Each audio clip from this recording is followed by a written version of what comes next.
दर्शन हो जाए। जब खिड़की खोलो तो तेरा दर्शन हो जाए। मेरे घर के मेरे घर के मेरे घर के आगे साइना तेरा मंदिर बन जाए। मेरे घर के आगे साइना तेरा मंदिर बन जाए।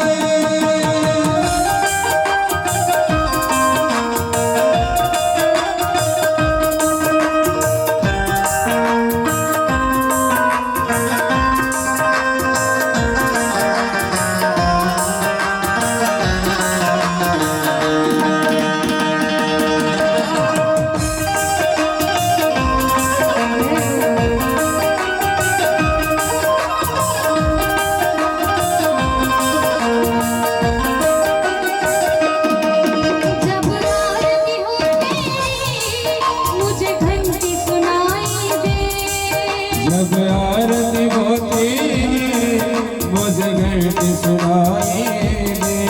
मुझे रोज सवेरे भोलेनाथ तेरी सूरत दिखाई दे। मुझे रोज सवेरे भोलेनाथ तेरी सूरत दिखाई दे। जब भजन करे मिलके जब भजन करे मिलके कानों में घुल जाए। जब खिड़की खोलो तो तेरा दर्शन हो जाए। जब खिड़की खोलो तो तेरा दर्शन हो जाए। मेरे घर के मेरे घर के मेरे घर के आगे भोलेनाथ मंदिर बन जाए। मेरे घर के आगे भोलेनाथ तेरा मंदिर बन जाए। तेरा मंदिर बन जाए। मेरे घर के आगे भोलेनाथ तेरा मंदिर बन जाए।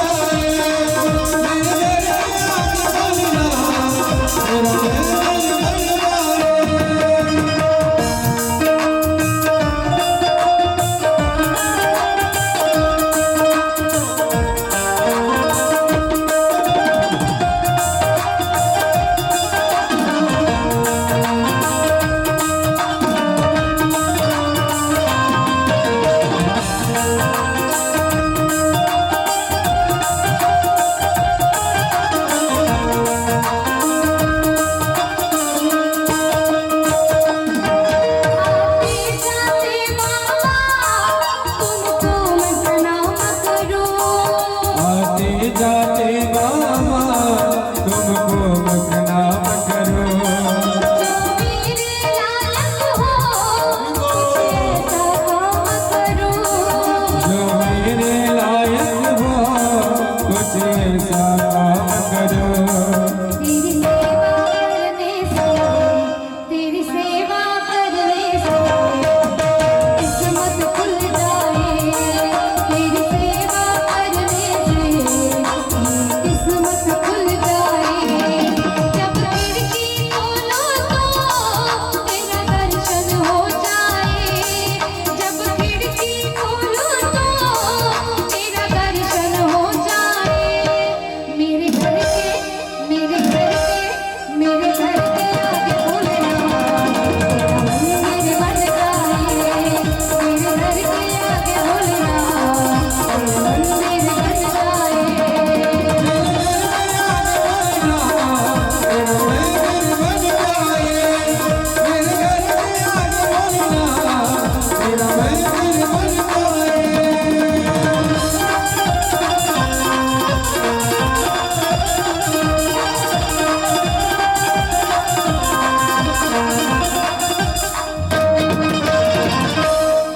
क्या बात है। नमः पार्वती पते हर हर महादेव हर हर महादेव हर हर। महादेव।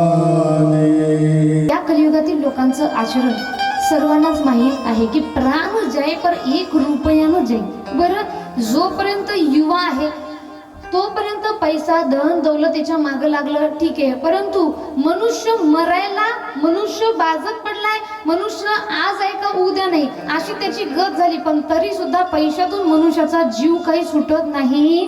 आहे आणि आयुष्य संपलं पण तरी सुद्धा संतांनी सांगितले, भगवंतांनी सांगितलेल्या भक्तीच्या मार्गाला अजूनही मनुष्य लागलेला नाही. कारण संतांनी सांगितलेली सगळ्यात सोपी भक्ती मार्ग कालच मी सांगितले.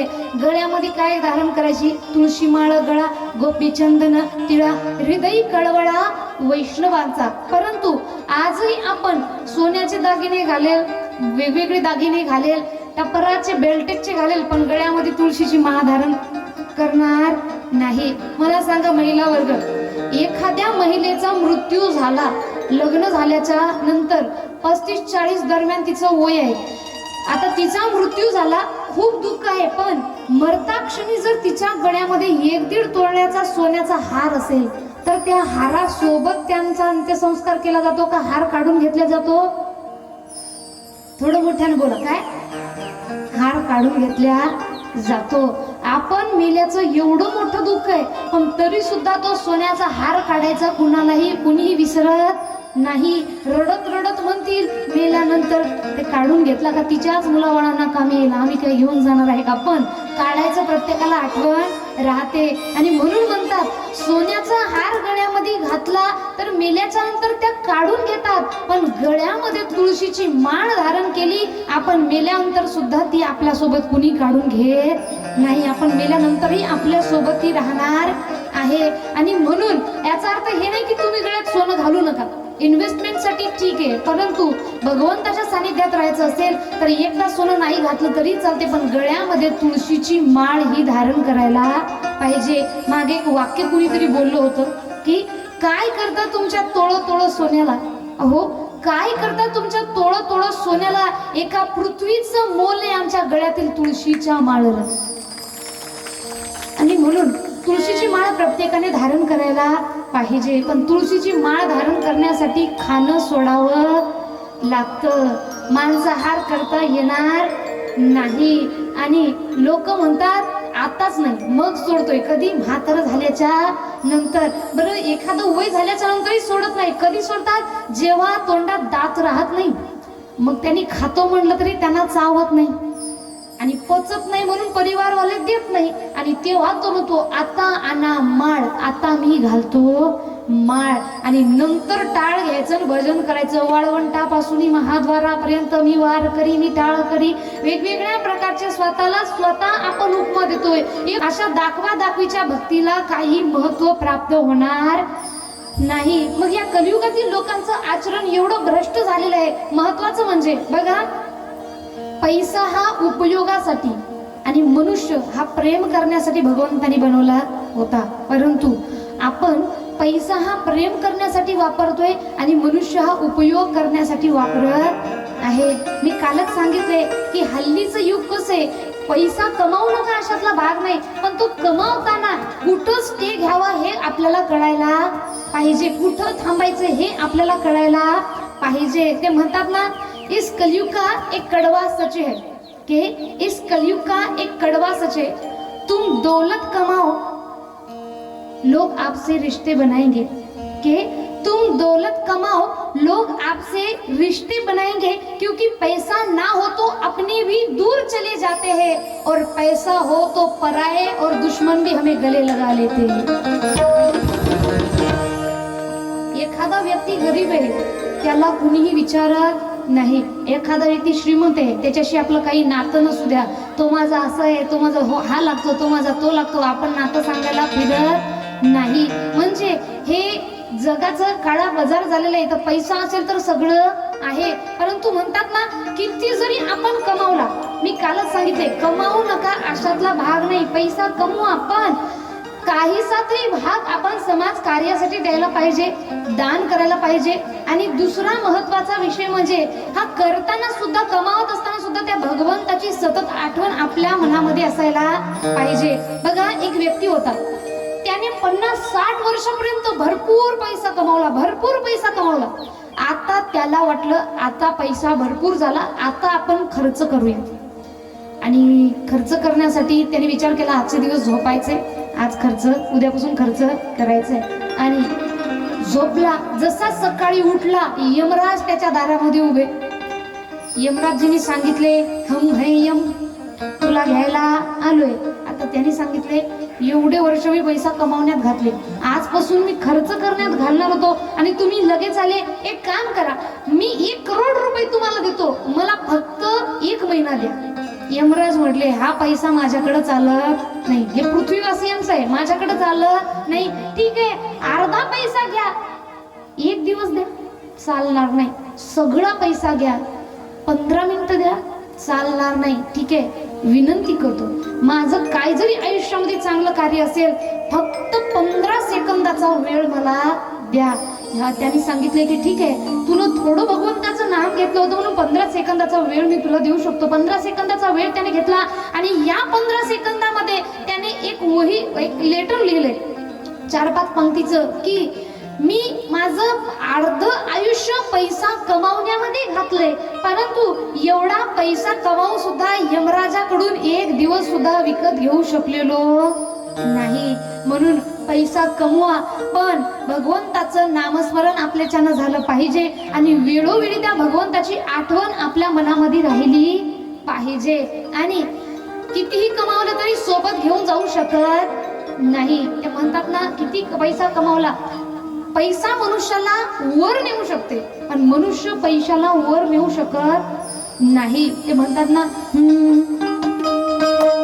क्या लेके आया बंदा क्या लेके जाएगा, क्या लेके जाएगा, 2 दिन की जिंदगी है, 2 दिन का मेला, 2 दिन की जिंदगी है, 2 दिन का मेला. लेके आया बंदा क्या लेके जाएगा, क्या लेके जाएगा, 2 दिन की जिंदगी है,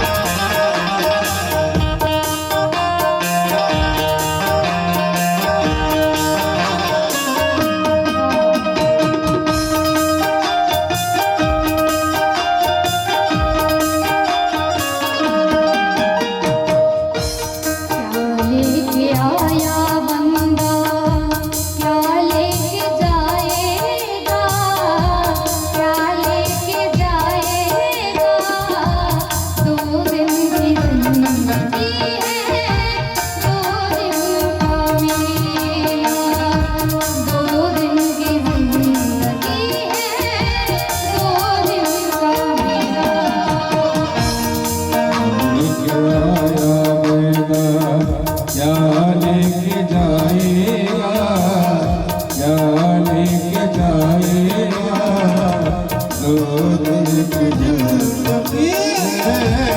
दिन का मेला, 2 दिन की जिंदगी है,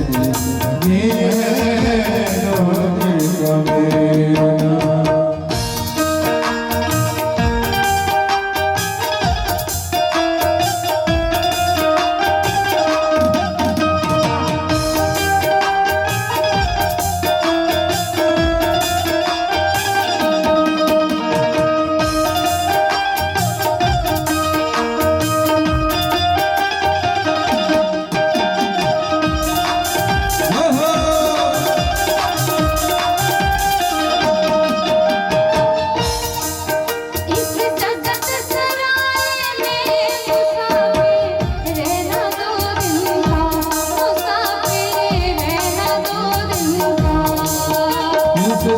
सराय में मुसाफिर रहना दो दिल का, मुसाफिर रहना दो दिल का.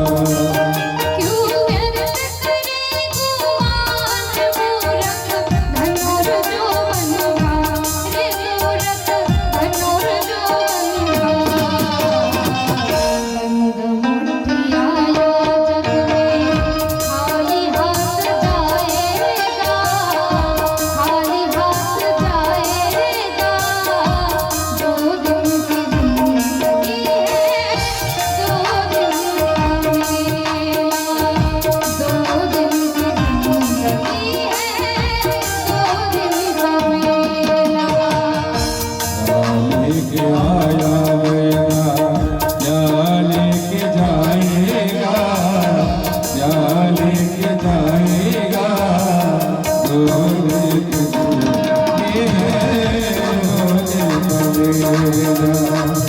दो दिन ये है दो दिन का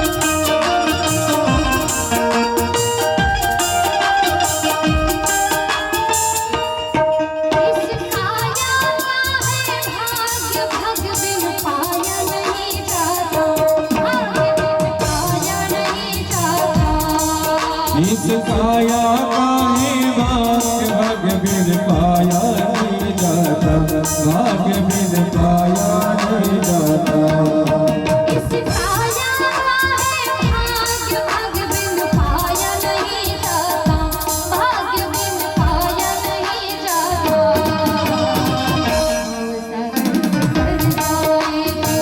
हर के गुण गाएगा हर के गुण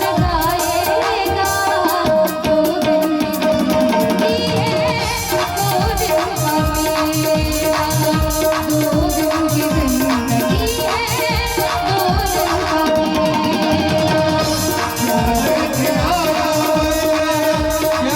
दो दिन का मेरा क्या लेके जाएगा क्या लेके जाएगा दो दिन की जिंदगी दो दिन का मेला दो दिन की जिंदगी दो दिन का मेला दो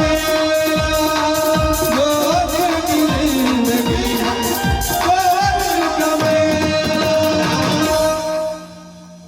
मेला क्या लेके आया बंदे क्या लेके जाएगा दो दिन की जिंदगी आहे दो दिन का मेला बघा पैसा कमवू नका असा विषय नाही पहिल्या दिवशीपासून सांगत आहे परंतु पैसा मनुष्याच्या गरजांची पूर्तता करू शकते पैसा मनुष्याला समाधान आनंद देऊ शकत नाही कारण समाधान आनंद मिळण्यासाठी जीवनामध्ये भक्तीची गरज आहे कारण भगवंताशिवाय दुसरं समाधान कुठंही मिळणार नाही आणि समाधान नसेल तिथं आनंदही मिळू शकत नाही जिथं आनंद आहे तिथंच समाधान येतं जिथं समाधान आहे तिथंच आनंद सुद्धा आहे आणि म्हणून म्हणतात ना येताना काही सोबत घेऊन आलोय ना जाताना सोबत काही घेऊन जाणार म्हणून एकच मनामध्ये ठेवायचंय की मी कितीही चुका करत असेल पण त्या भगवंताला आपलंसं करा जीवनामध्ये जे कार्य करताय ते कार्य करा पण वेळोवेळी त्या भगवंताची आठवण आपल्याला झाली पाहिजे नामस्मरण प्रत्येकाच्यानं इथं झालं पाहिजे आता नामस्मरण करायचे कोणत्या मंत्राचं करायचे कोणत्या मंत्राचं नाही सुंदर असा भाग आपल्याला पुढे येणार आहे तेव्हा कलियुगामध्ये लोकांचं वर्णन केलं आणि कलियुगामध्ये लोकांमध्ये अजून एक वाईट स्वभाव आहे म्हणतात कोणता स्वतःच्या आई वडिलांना घरामध्ये ठेवत नाही एखादं घर बांधलं ना त्या घरामध्ये कुत्र्यासाठी जागा ठेवतोय आपण पण ज्या मातापित्यांनी आपल्याला जन्म दिलाय त्या मातापित्यांसाठी घरामध्ये जागा नसेल तर यापेक्षा अजून मोठी दुःखाची गोष्ट कोणती असू शकणार महाराज आणि म्हणून म्हणतात या जगामध्ये आपल्यावर प्रेम करणारे भरपूर लोक आहे पण आईशी कळवळ्याची याती तरी लाभाविना प्रीती कोणत्याही लाभाविना आपल्यावर प्रेम जर करणारे कुणी असतील तर ते माता पिता आहेत आणि त्याच माता पित्यांची आपण सेवा करत नाही ते म्हणतात ना या जगामध्ये प्रत्येक गोष्ट पुन्हा मिळू शकेल प्रत्येक गोष्ट मिळू शकेल सध्याचं युग असं चालू आहे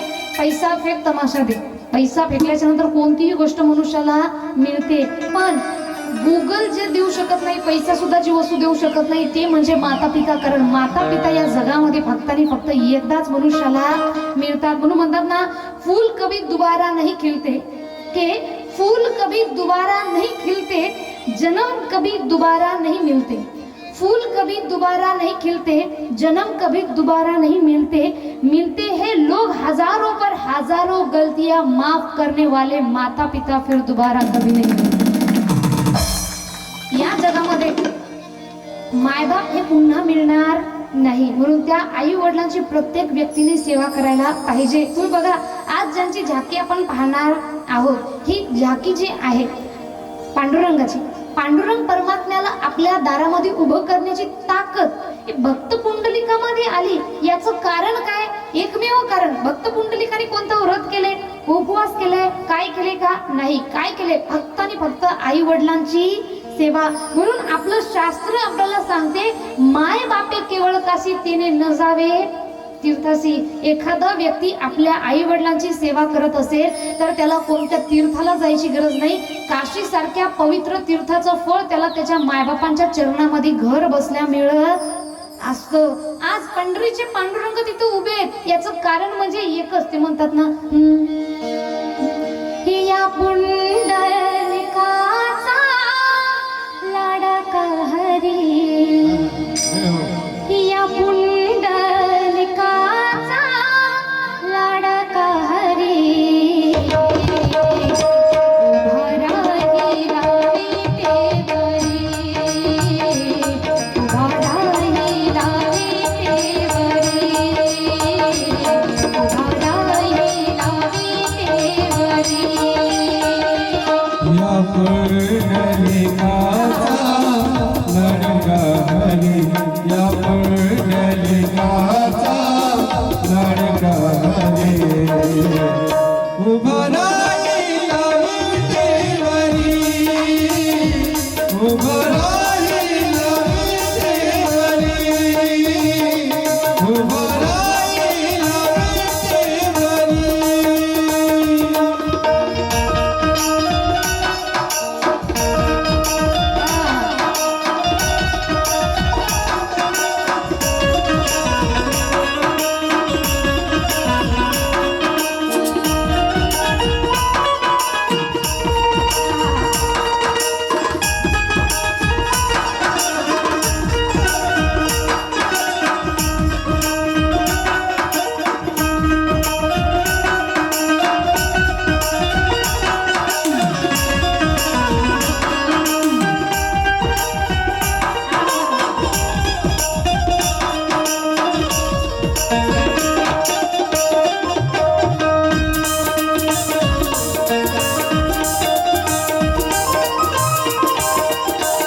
या पुंडलिकाचा लाडका हरी, उभा राहिला विटेवरी.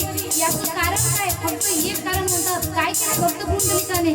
फक्त आपल्या आई वडिलांची सेवा केली. ते पण लहानपणापासून केली का? नाही. भक्त पुंडलिकाचं चरित्र काय म्हणतात?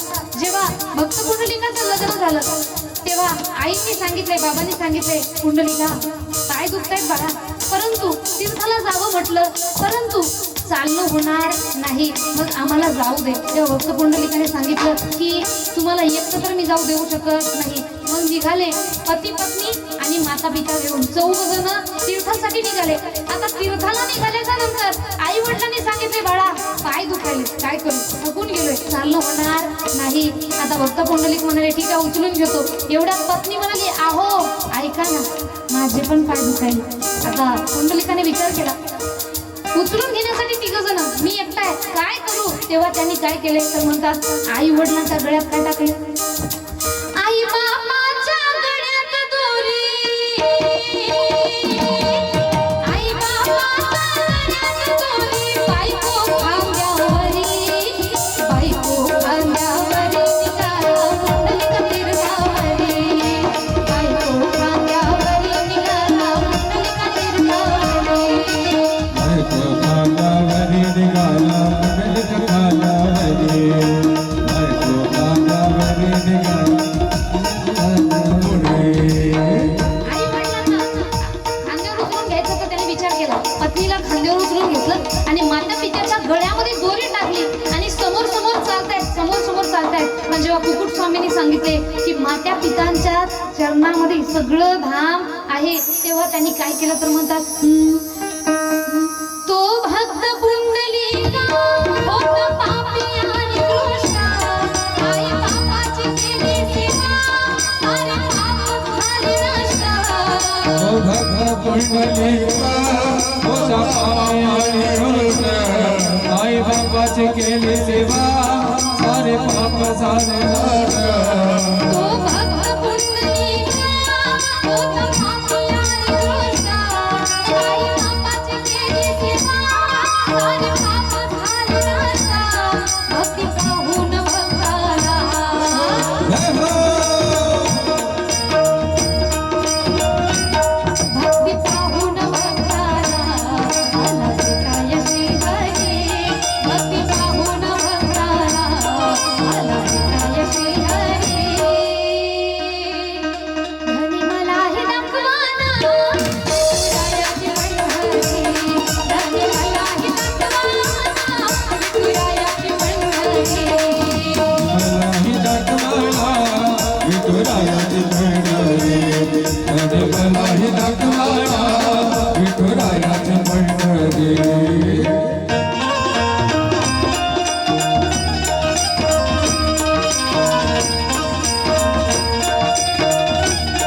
सांगते म्हणून एकदा तरी न्या आणि सांगा आज भक्त पुंडलिकाचं दर्शन पांडुरंगाच्या दर्शनाच्या आधी घेतात का? कारण भक्त पुंडलिकाने आई वडिलांची अशी सेवा केलेली आहे. म्हणून तर एक सुंदर असं वाक्य भक्त पुंडलिकाचं जाताना म्हणतात ना काय, सर्वांनी हात वर करायचे आणि सोबत टाळ्या वाजवायचे. मनात भरली पंढरी जाईन म्हणते माहेरी, मनात भरली पंढरी जाईन म्हणते माहेरी, पांडुरंगाच्या दरबारी बाई हसत हसत, पांडुरंगाच्या दरबारी बाई हसत हसत.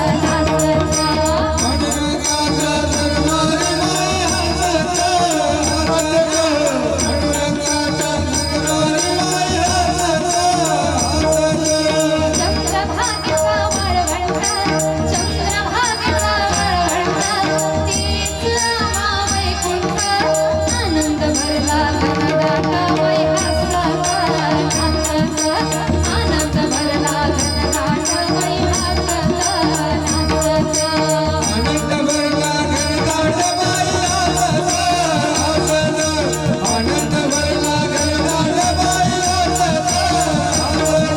या पांडुरंगाच्या दरबारामध्ये काय केलं तर सुंदर असं वर्णन त्यांनी करतात. काय पांडुरंगाचा दरबार संत मिळाले अपार, पांडुरंगाचा दरबार संत मिळाले अपार, हरिनामाचा गगन बाई हसत हसत, हरिनामाचा गगन बाई हसत हसत.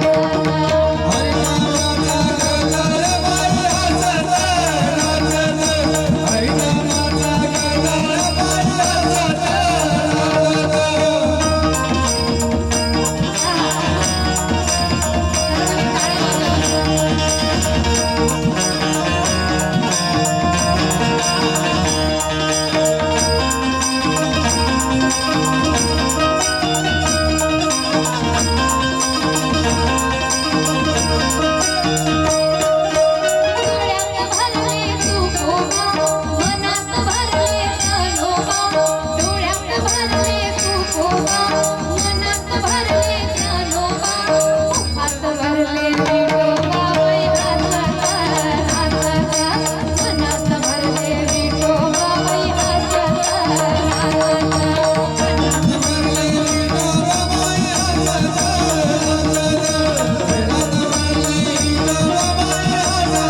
सर्वांनी हात वर करायचे. माझ्यासोबत सर्वांकडे इकडले हात वर. जेव्हा मी म्हणेल ना मनात भरली सर्वांनी मिळून जायचे पंढरी जाईन म्हणते माहेरी, सर्वांचे हात काढे. मनात भरली, मोठ्याने आवाज निघाला पाहिजे, सर्वांचे हात वर.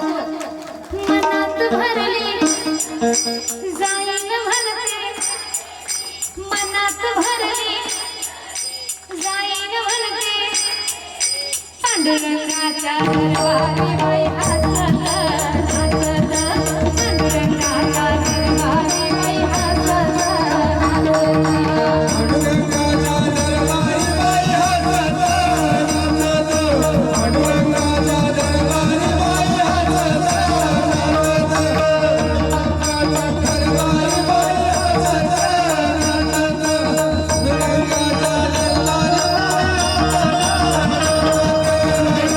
हरी विठ्ठल श्री ज्ञानदेव तुकाराम, पंढरीनाथ भगवान की माऊली ज्ञानेश्वर महाराज की. आता बऱ्याच जणांच्या डोक्यामध्ये प्रश्न आला असेल, ताई चालू आहे शिव महापुराण आणि तुम्ही विठोबा पुराण कसं काय मांडलं? तर बघा, हरी आणि हर या दोघांमध्ये तीळ मात्र सुद्धा भेद नाही आहे. तुम्ही बघा, आपले संत सावतामाळी संत नरहरी सोनार यांनी संत होते आणि लहानपणापासून नरहरी सोनार यांनी मी फक्त शिवजींशिवाय दुसरं कोणत्याही देवाचं नाम घेणार नाही आणि कुणाचंही मुख पाहणार नाही, फक्त आणि फक्त शिवजींचं पाहणार आहे, हे त्यांनी लहानपणापासून प्रण घेतला होता. आता पांडुरंगाच्या दरबारामध्ये एका व्यक्तीने नवस बोलला, मला जर पुत्ररत्न प्राप्त झालं तर मी तुम्हाला सोन्याचा कमरपट्टा वाहेल. आणि सांगितल्याप्रमाणे त्यांना पुत्ररत्न प्राप्त झाले. आणि कमरचा सोन्याचा पट्टा बनवण्यासाठी ते जे व्यक्ती होते, ते जे भक्त होते, हे नरहरी सोनार यांच्याकडे गेले. आणि नरहरी सोनाराला सांगितले की तुम्हाला पांडुरंगाच्या कमरसाठी पट्टा पाहिजे, तुम्ही बांधून द्या. तेव्हा नरहरी सोनार म्हणतात मी पट्टा बनवून देणार, पण माप घेण्यासाठी मी स्वतः जाणार नाही. का? कारण मी प्रण घेतलेलं आहे. शिवजींशिवाय दुसरं कुणाचीही भक्ती मी करणार नाही आणि शिवजींशिवाय दुसरं कुणाचंही मुख मी पाहणार नाही. माझ्यासाठी वर्ज्य आहे. तर तुम्ही मला माप घेऊन द्या, मी तुम्हाला पट्टा बनवून दे. आता त्या व्यक्तीने माप घेतलं आणि पट्टा बनवण्यासाठी त्यांना दिलं. आता जसं माप दिलं त्याच मापाचा पट्टा नरहरी सोनार यांनी त्यांना बनवून दिला. पण जेव्हा पांडुरंगाच्या कमरेला बसवला तेव्हा तो ढिल्ला होऊ लागला. आता प्रत्येक वेळी 1-2 वेळेस बदलून दिलं, पण तरी सुद्धा त्यांच्या काय माप बरोबर येत नाहीये. संत नरहरी सोनार म्हणतात असं होऊ शकत नाही, तुमचं मापच घेण्यात चुकत असेल. तेव्हा त्या भक्तांनी सांगितले ठीक आहे, आमचं माप घेण्यात चुकतंय ना, एक काम करा, तुम्ही स्वतः येऊन माप घ्या. तुम्हाला पांडुरंगाचं मुख नाही पाहायचं ना, आम्ही तुमच्या डोळ्याला पट्टी बांधू, तुम्ही जायचंय, माप डोळे लावून घ्यायचं आणि परत यायचे. आता हे म्हणाले ठीक आहे, डोळ्याला पट्टी बांधायच्या नंतर मला काही दिसणार नाही. आणि संत नरहरी सोनार पांडुरंगाच्या दरबारामध्ये गेले, डोळ्याला पट्टी बांधली. आणि डोळ्याला पट्टी बांधल्याच्या नंतर जसं त्यांनी माप घेण्यासाठी पांडुरंगाच्या मूर्तीला स्पर्श केला, तसं त्यांना वाटले जणू काही मी पांडुरंगाला स्पर्श नाही केला, तर मी साक्षात शिवजींना स्पर्श केलेला आहे. आणि गळ्यामध्ये साप दिसतोय, वर जटा दिसतायत लागलं. आणि त्यांनी म्हणतात हे पांडुरंग असू शकत नाही, हे तर माझे शिवजी आहे. जशी डोळ्याची पट्टी काढली तेव्हा त्यांना पांडुरंगाचा रूप दिसला. जसे डोळे उघडून पुन्हा लावले तेव्हा त्यांना शिवजी पांडुरंग दोन्ही दिसत होते.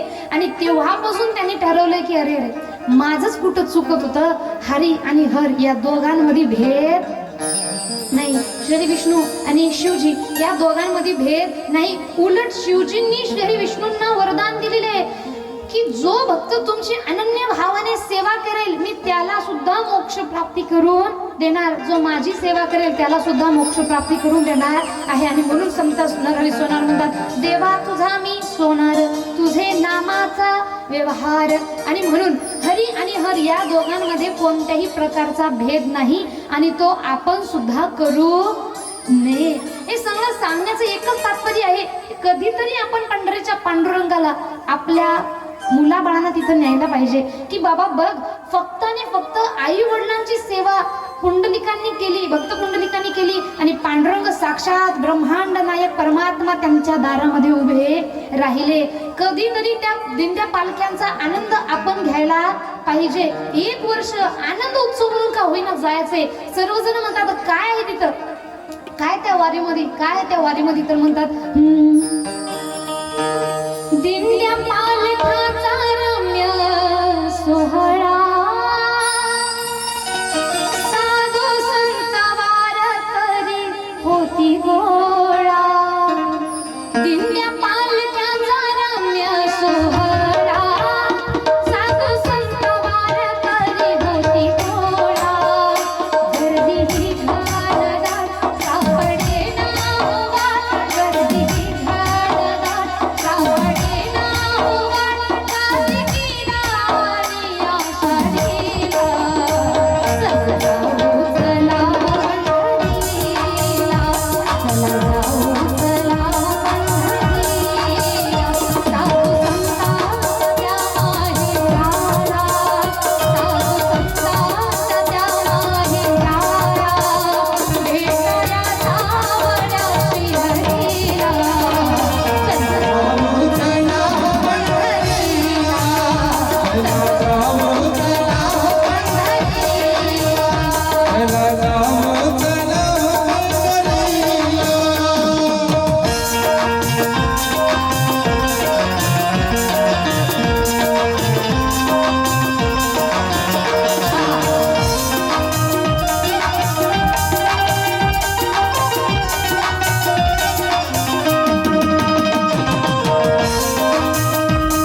असते, पण एवढ्या गर्दीमध्ये सुद्धा कुणाला काही कोणत्या प्रकारचं नुकसान होत नाही.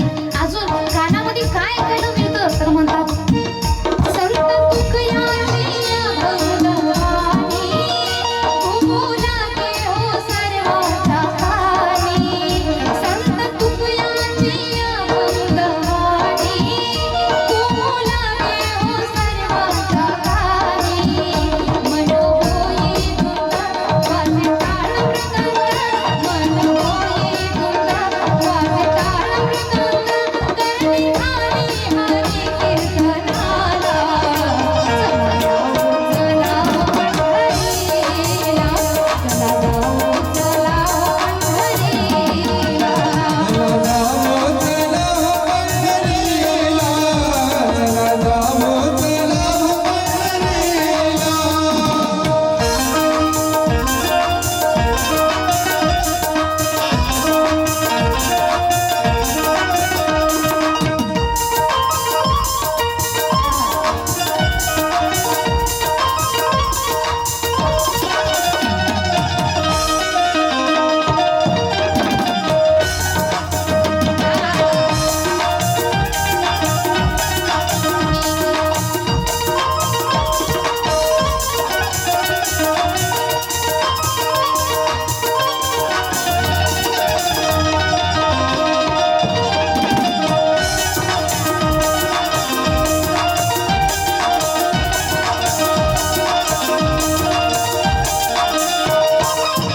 हरी रामाची उसळी ही रात, गाऊ सांगा सकाळी हरी पाठ. हरी रामाची उसळी ही रात, गाऊ सांगा सकाळी हरी पाठ. वाजे टाळ मृदंग, डोले पांडुरंग, वाजे टाळ मृदंग, डोले पांडुरंग, रंग येई हरी कीर्तनाला. चला पंढरीला, चला पंढरीला. साधू संतांच्या माहेराला, साधू संतांच्या माहेराला, भेटाया सावळ्या श्रीहरीला.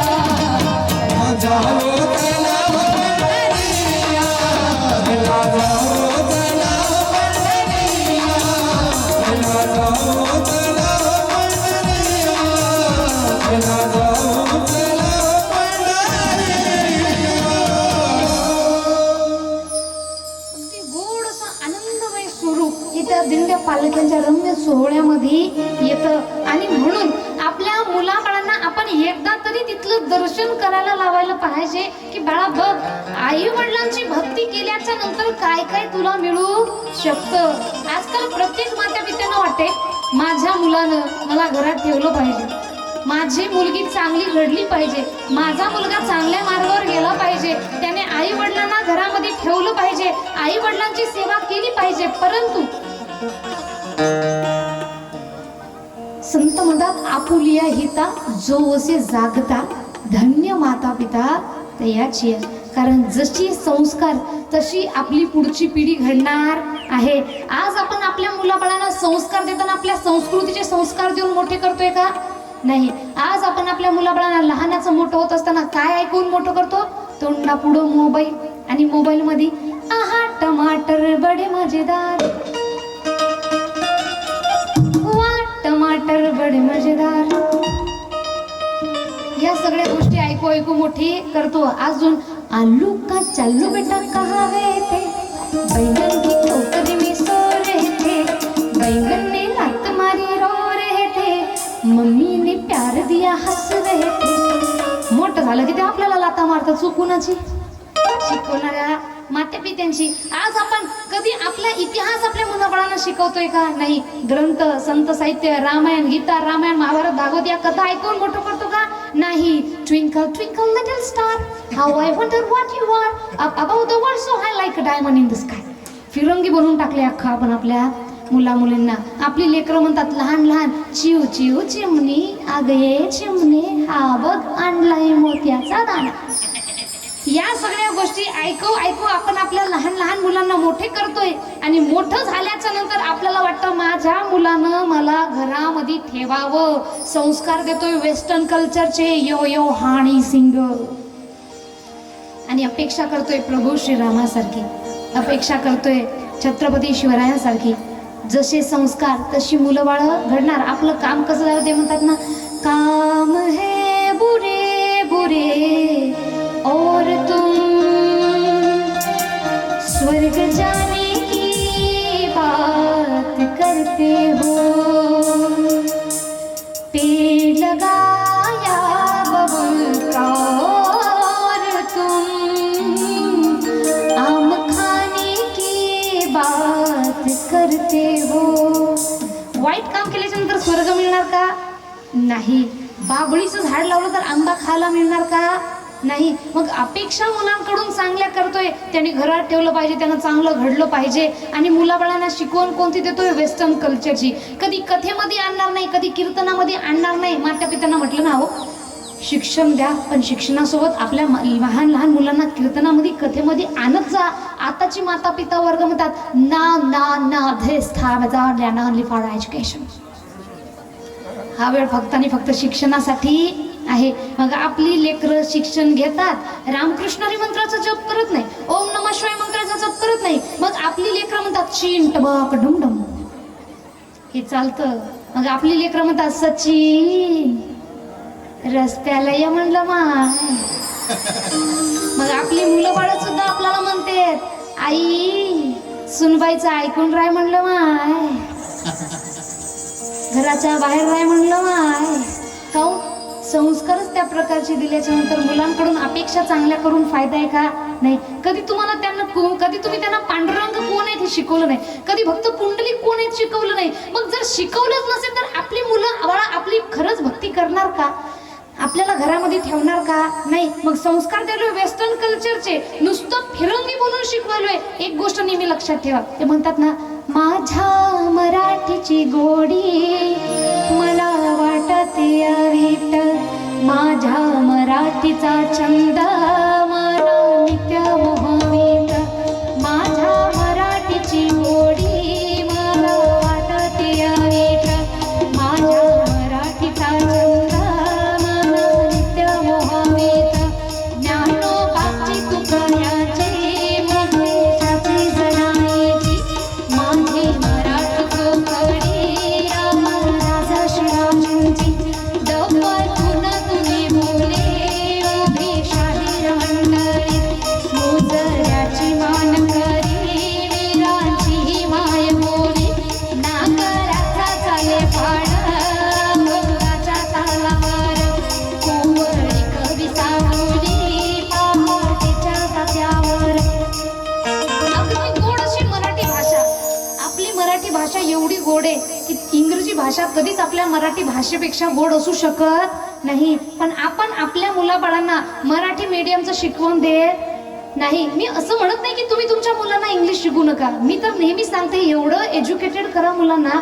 इंग्लिशच कशाला? इंग्लिश शिकवा, फ्रेंच शिकवा, जॅपनीज शिकवा, चायनीज शिकवा. प्रत्येक भाषा आपल्या मुलांना मुलींना शिकवा. पण आधी आपल्या स्वतःच्या मराठी भाषेचा अभिमान त्यांच्या डोक्यामध्ये असला पाहिजे, तेव्हाच दुसऱ्या भाषा शिकायच्या. नाही तर आपण मराठीनं आपल्या मुलाबाळांना मराठी बोलायची लाज वाटते. यापेक्षा खंताची गोष्ट काय आहे महाराज? आणि म्हणून चांगले संस्कार दिले तरच आपली मुलंबाळ चांगल्या मार्गाला जाणार. नाहीतर किती जरी आपण आपल्या मुलाबाळांना म्हटलं अरे मात्या पित्यांची सेवा करावी, कधी सांगतो? मोठं झाल्याच्या नंतर. बघा, कुंभार जेव्हा मडकी घडवते, जोपर्यंत मडकं कच्चं आहे तोपर्यंत त्या मडक्याला तो आकार देऊ शकतो. एकदा मडकं भाजलं का कुंभार त्याला आकार देऊ शकत नाही. आकार देण्याचा प्रयत्न केला तरी सुद्धा मडकं फुटून जाईल, तुटून जाईल.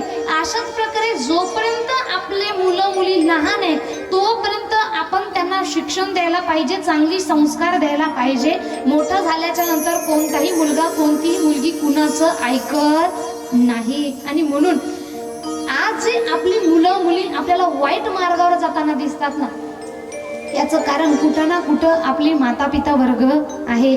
चांगले संस्कार आपण त्यांना देऊ शकलो नाही आणि त्यामुळं वाईट मार्गाला आपली मुलं आपले मुली गेलेल्या आहेत. म्हणून आपण त्यांना चांगलं संस्काराचं बालकडू देऊन लहानाचं मोठं करायला पाहिजे. आणि हे संस्काराचं बालकडू कुठून मिळतं? इथूनच मिळतं, कथा कीर्तनांमधून मिळतं. मग इथून 4-5 किलोमीटरवर नाचलेल्या महिला पाहायला आपण जाऊ देतोय, पण गावातल्या गावात कथेला कीर्तनाला आणत नाही का? ऐकत नाही हो. अहो, आपल्या नवऱ्याचं वय 50 वर्ष झालं, पण तरी सुद्धा आपल्या शब्दाच्या बाहेर जात नाही ते. आणि तुम्ही म्हणता हे 15-20 वर्षाचा आपला मुलगा ऐकत नाही. यापेक्षा खंताची गोष्ट दुसरी कोणतीही महाराज. आणि म्हणून लहानपणापासून आपण आपल्या मुलाबाळांना संस्कार द्या. आणि देत नसाल तर संत म्हणतात, वाहिला उद्वेग दुःखाची केवळ भोगने ते फळ संचिताचे.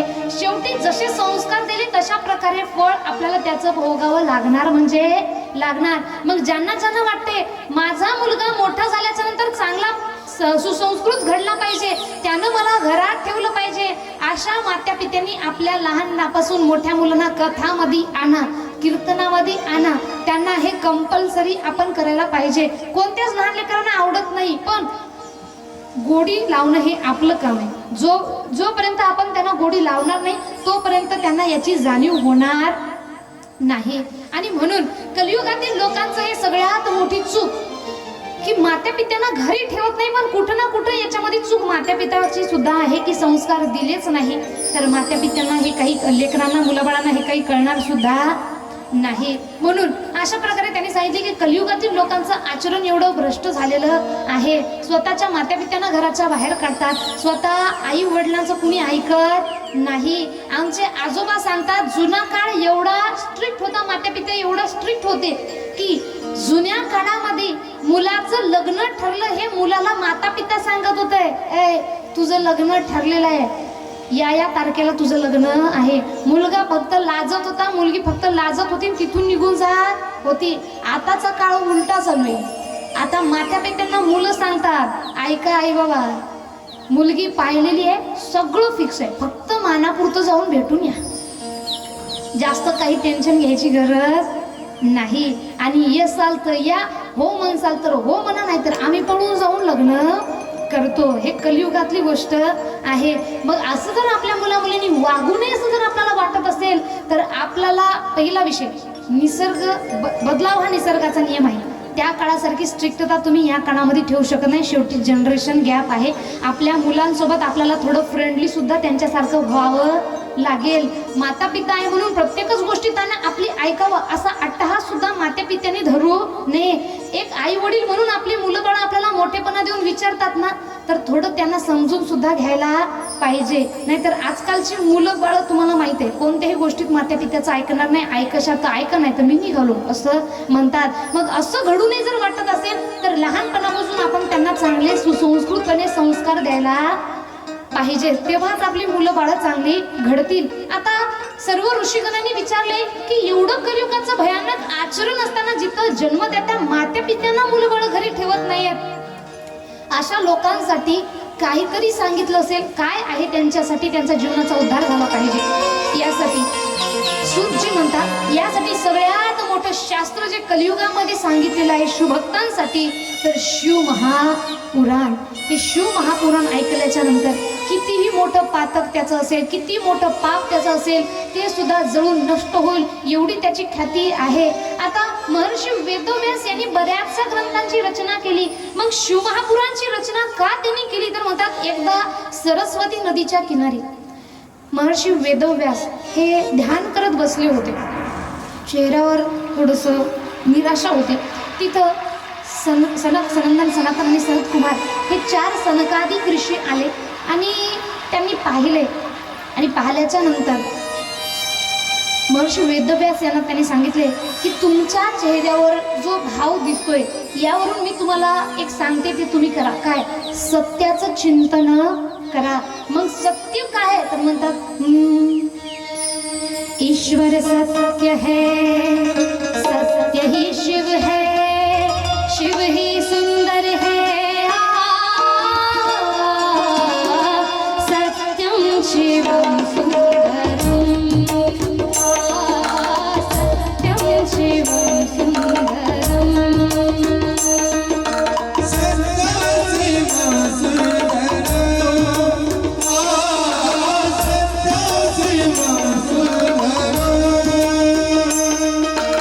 ईश्वर सत्य है, सत्य ही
शिव ही सुंदर है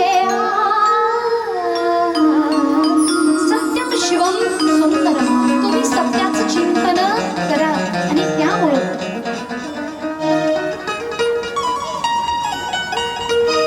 श्री शिवमहापुराण या ग्रंथाची रचना महर्षी वेदव्यास यांनी केलेली आहे.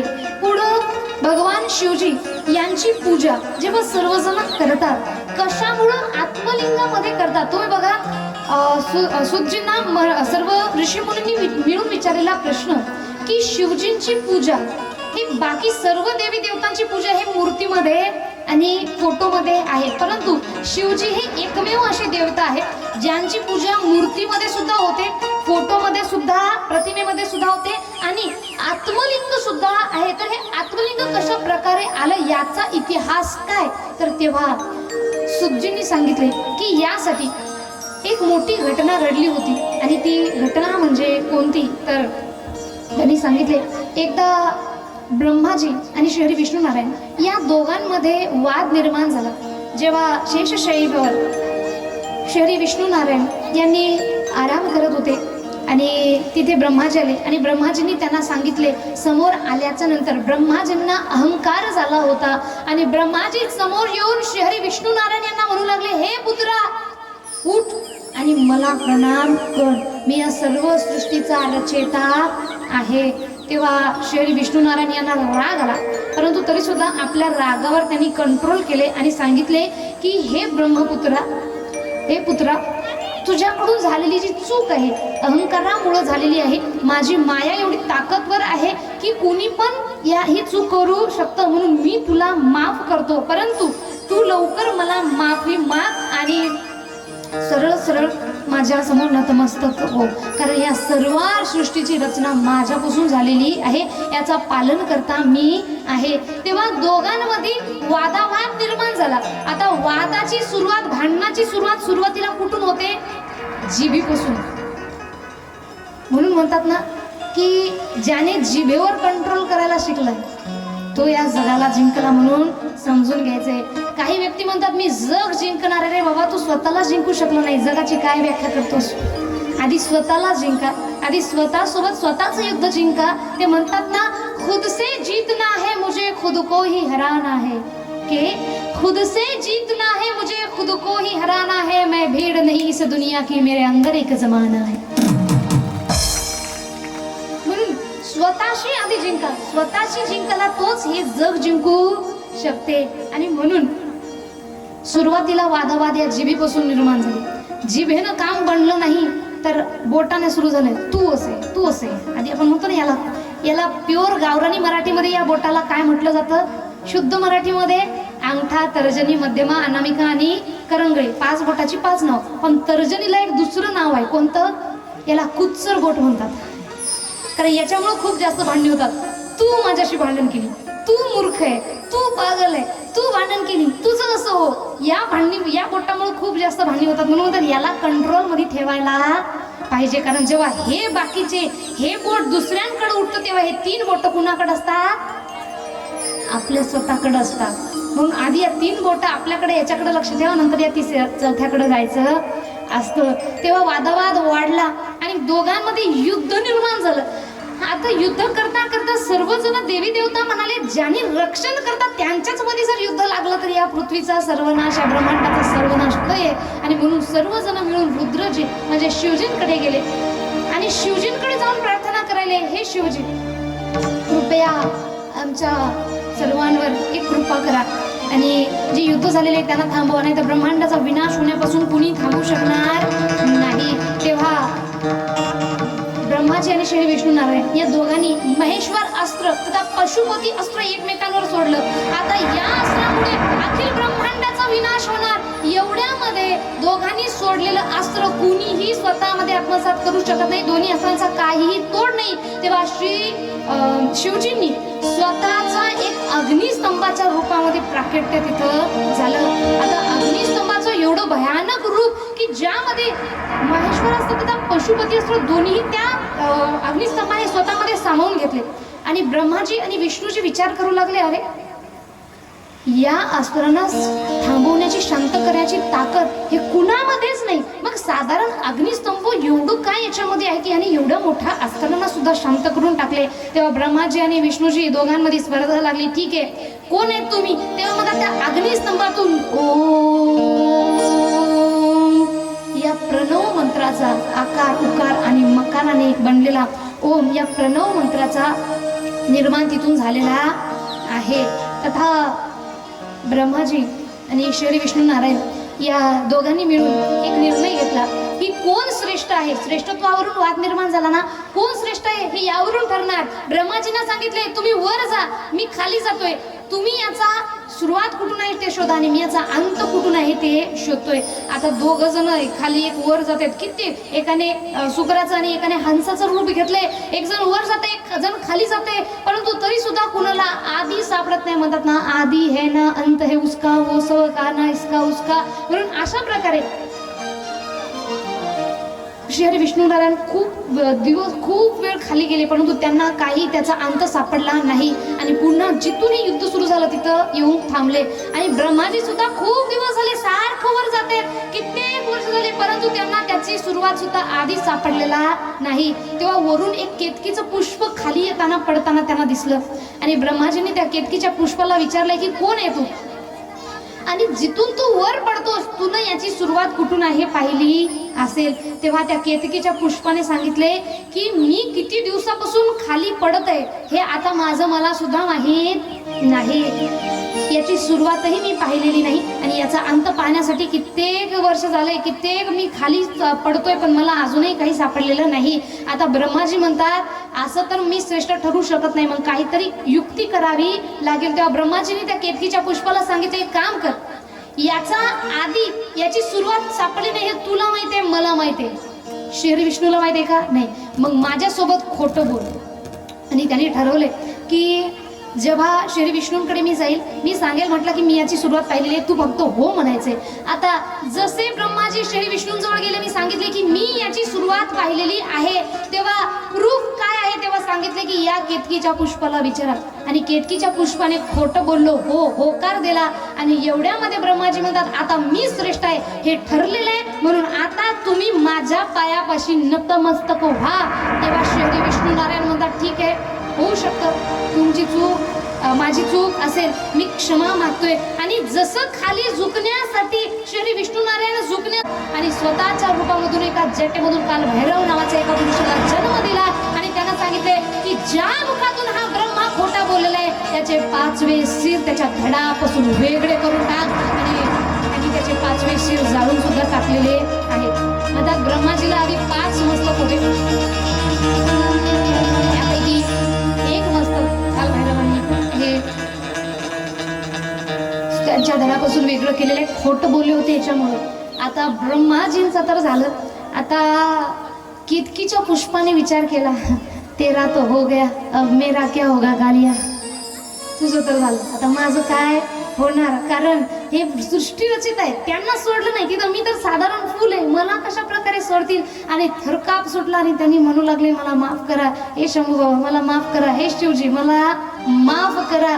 तेव्हा शिवजी म्हणतात मी तर तुला माफ करू शकत नाही, कारण तू माझा अपमान मी सहन करू शकतो, पण माझ्या भक्ताचा अपमान मी कधीही सहन करू शकणार नाही. आणि म्हणून तू माफी मागितली, तुला तुझ्या चुकीची जाणीव झाली, म्हणून एक मी तुला सांगतोय की आजपासून तू माझ्या पूजेमधून वर्जे. आणि म्हणून म्हणतात की शिवजींना केतकीचं पुष्प वाहत नसतात, कारण ते खोटं बोललं होतं आणि म्हणून शिवजींनी त्याचा त्याग केलेला. पण जेव्हा त्याने माफी मागितली तेव्हा शिवजी म्हणतात की श्रीहरी विष्णू आणि बाकीचे देवी देवता तुम्हाला ग्रहण करतील. तेव्हा या दिवशी भगवान श्रीहरी विष्णू नारायण आणि ब्रह्माजी या दोघांनी मिळून एवढी सेवा शिवजींची केली, एवढे प्रसन्न शिवजी त्यांच्या दोघांवर झाले.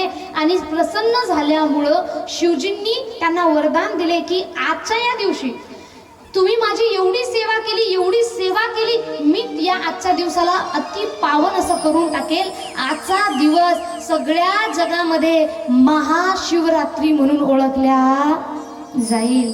आणि म्हणतात त्यांनी सांगितले की जो व्यक्ती वर्षभर शिवरात्रीचे उपवास करतोय, वर्षभर माझं नामस्मरण करतोय, त्या सगळ्या वर्षभराचं पुण्य या एका दिवशी माझा उपवास केला आणि माझं व्रत केलं, माझं नामस्मरण केलं, तर याचं 10 गुणा 100 गुणा फळ त्याला त्या एका दिवशी मिळेल. आणि म्हणून महाशिवरात्रीचा उपवास, महाशिवरात्रीला अनन्यसाधारण असं महत्त्व का प्राप्त झालंय?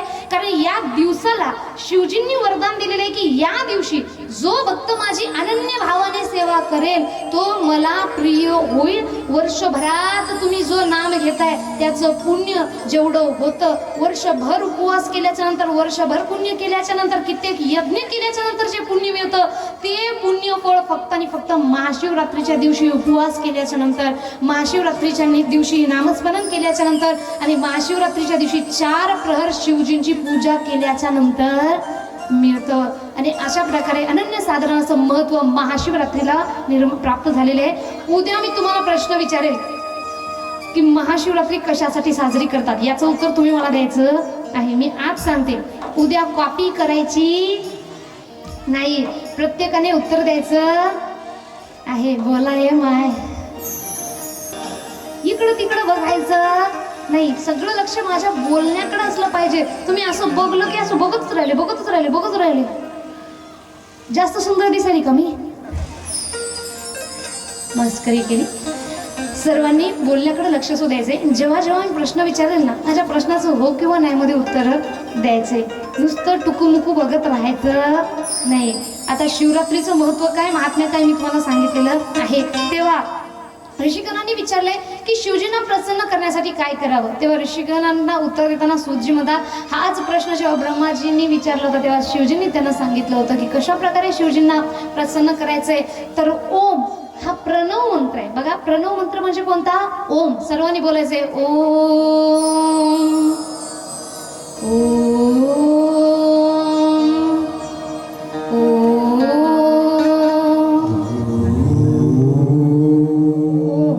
याला प्रणव मंत्र म्हटलेलं आहे. आणि नमः शिवाय या पंचाक्षरी मंत्राला स्थूल प्रणव मंत्र असं म्हटलं गेलेलं आहे. जेव्हा ओम आणि प्रणव मंत्र आणि स्थूल प्रणव मंत्र एकत्र येतात तेव्हा षडाक्षरी मंत्र होतो. आणि शिवजींनी सांगितले की ओम या प्रणव मंत्राचा दिवसातून 1000 जो व्यक्ती जप करतो तो मला माझा पुत्र कार्तिकीय समान प्रिय होतो. आणि म्हणून प्रत्येकाने 1000 जप रोज, एवढा वेळ लागत नाही बरं, कारण एकाच शब्दाचा मंत्र आहे ओम. एकच आहे ना, अक्षर किती याच्यामध्ये? ओम म्हणताना जरी 2 असतील तरी लिहिताना आपण काय लिहितोय? ओम. संस्कृतमध्ये लक्षात आहे ना? हा, ओम एकच आहे. ओम ओम ओम ओम ओम ओम ओम ओम ओम. पाहता पाहता आपण 9 करून टाकले. ओम 10 झाले. म्हणून 1000 जीवनामध्ये काही दुःख आले, जीवनामध्ये काही अडचणी आहेत आणि ओम या प्रणव मंत्राचा अनुभव घेऊन बघा बरं. मी स्वतः घेतलेला आहे. आणि नंतरच तुम्हाला सांगते, माझ्या कथेची एक खासियत सांगते. जी गोष्ट माझ्या जीवनामध्ये घडली नाही, जी मी केली नाही, ती मी कोणाला सांगत सुद्धा नाही. आधी मी स्वतः करते, नंतर लोकांना सांगत असते. माझ्या जीवनामध्ये मला याचं पूर्णतः असं उदाहरण भेटलेलं आहे. त्यामुळं सांगते मी. तसं ओमचा नाही, मी षडाक्षरी मंत्राचा जप चालू आहे, पुरुषचरण चालू आहे. आणि त्यामुळं जीवनामध्ये खूप असे पॉझिटिव्ह वाईब्स, पॉझिटिव्ह असे विचार आणि पॉझिटिव्ह असे गोष्टीसुद्धा माझ्यासोबत घडत आहेत. म्हणून प्रत्येक व्यक्तीने कशा प्रकारे मंत्र जप करायचा, तर पुरुषचरण करा. म्हणजे काय, तर एका मंत्रामध्ये जेवढे अक्षर आहेत तेवढा लाख जप त्या मंत्राचा आपण करायचा आहे. जसं ओम याच्यामध्ये किती अक्षर आहे? 1 आहे. म्हणजे याचा किती लाख जप करावा लागेल? मोठ्याने बोलायचे. तुम्हाला